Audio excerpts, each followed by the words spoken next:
नमस्कार, मैं Vikas low cost advance fish farming channel में आपको स्वागत करता हूं। आज मैं डिस्कशन करने वाला हूं तालाब के अंदर जो अनवांटेड छोटे फिशेस जो आपके तालाब में रह जाता है या बाहर से अनवांटेड फिश जो आते हैं वो आपको फार्मिंग को कितना नुकसान पहुंचा सकता है। आपने देखे होंगे बहुत सारे तालाबों को तो होता है दो टाइप का तालाब ऐसे नॉर्मली हम देखते हैं। एक नेचुरल पानी से वो तालाब भरते हैं और कुछ कुछ जो खुदाई करके हम तालाब बनाते उनमें पानी एक्सट्रैक्ट करते। उन तालाब में अनवांटेड जो छोटे फिश उनके ज़्यादा प्रॉब्लम नहीं होता।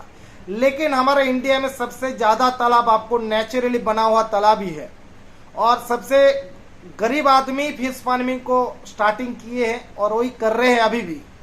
अभी थोड़ा बंदे एडुकेटेड बंदे फिश फार्मिंग में आ रहे हैं और तरह तरह का मॉडर्न फार्मिंग को टेक्निक और उसको नॉलेज को देख रहा है और अपना फिश फार्मिंग को इंक्रीज कर रहा है। इसके लिए मैं यूट्यूब को भी धन्यवाद देता हूँ। एक ऐसा प्लेटफॉर्म है जो बहुत सारे फार्मर अपने एक्सपीरियंस को बयां करते हैं और बहुत सारे नेटिव प्लेस से जो आप फार्मर हैं वो भी यूट्यूब देख के काफ़ी सारे नॉलेज ले रहे हैं और अपना फिश फार्मिंग को अच्छे से अच्छा प्रॉफिटेबल बना रहे हैं।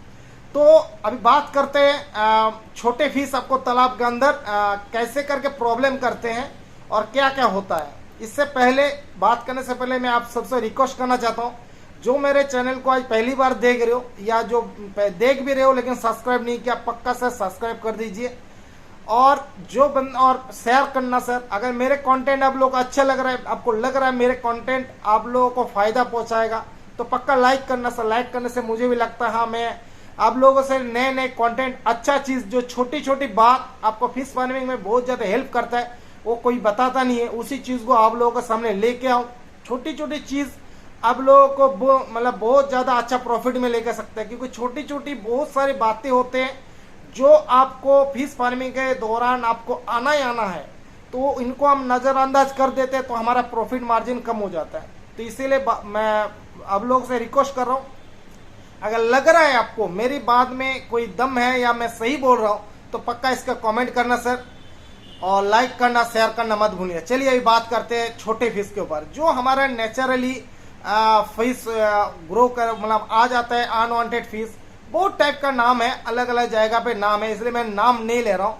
कुछ कुछ फिशेस छोटे होते हैं उनको हम पकड़ के तो बेचते हैं लेकिन बहुत सारे फार्मर उनको बेच भी नहीं पाते क्योंकि वो सही ढंग से हमारा नेट में आते भी नहीं है और उनके बाजार काफ़ी जगह पे है भी नहीं। वो बड़े फिश का मार्केट है तो वहाँ पर छोटे फिश ज़्यादा मार्केट नहीं है। बंगाल में छोटे फिश का अच्छा मार्केट है तो कुछ कुछ जगह उसके अच्छे खेती भी होते हैं लेकिन बाकी सारे जगह पे ऐसा है नहीं।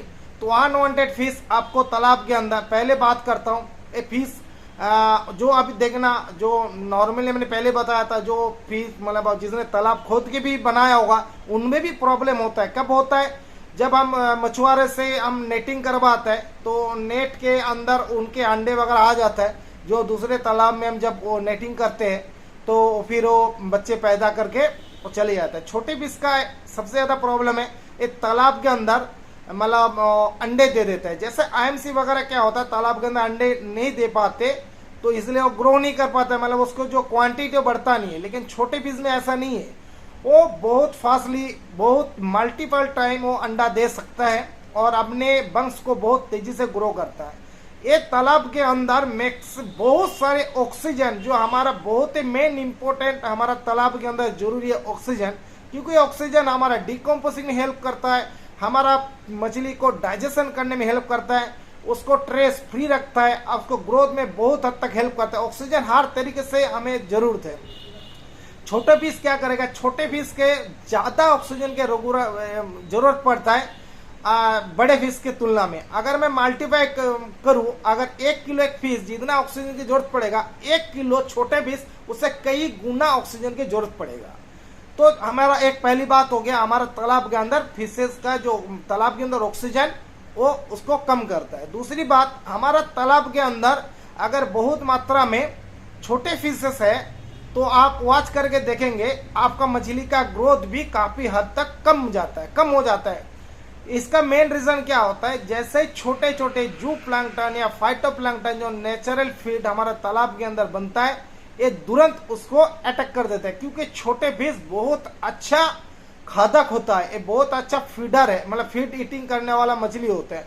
जैसे छोटे होते हैं तो इनको कोई दिक्कत नहीं, ये बिल्कुल बारीकी से प्लैंकटन को खत्म करता है। आप इनको वॉच करेंगे जिनके तालाब के अंदर, और ये क्या करता है, ये मैक्सिमम अपर लेयर में रहते हैं, इसीलिए अपर लेयर वाला फीड भी मतलब जो मछली होते हैं इनको भी ग्रोथ में बहुत ज्यादा प्रॉब्लम क्रिएट करता है, जैसे खास करके कतलाई के ऊपर।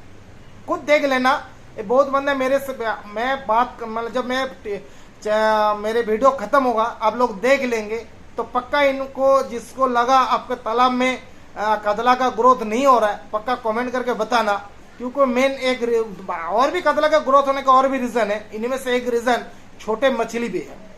तो छोटे मछली को आप कोशिश करके करिए आपके तालाब से आप इनको खत्म करने के लिए, क्योंकि हम ये बहुत क्वांटिटी में हमारा फिशेस का जो तालाब के अंदर जो फीड है उसको भी इंटेक करता है, ऑक्सीजन भी इंटेक करता है। तो इसीलिए हम कोशिश ऑलवेज करें, क्योंकि इनके बायोमास हम छोटे देख रहे हैं, लेकिन अगर प्रॉपर टोटल क्वांटिटी में करेंगे तब आपको समझ में आएगा कितने छोटे फिश हैं। जब हम मछली को छोटे तालाब से बिल्कुल ही मछली को खत्म करते हैं, पूरे तालाब के जहर वगैरह डालते हैं, तब पता लगता है हमारा कितना छोटा मछली है, क्योंकि पूरे ऊपर आ जाता है। तब हम एक कोने में करते हैं तो बहुत ज्यादा छोटे मछली हमें नजर आता है, नॉर्मली पता नहीं लगता। इसलिए ऑलवेज कोशिश करो इनसे आप मुक्त रखो तालाब को। जो नहर वगैरह से पानी आ रहा है वो कोशिश करना उनमें थोड़ा सा नेटिंग बड़ा करो, क्योंकि उसमें बहुत सारे छोटे मछली आने का चांसेस रहता है जहाँ से भी तालाब के अंदर पानी इन हो रहा है।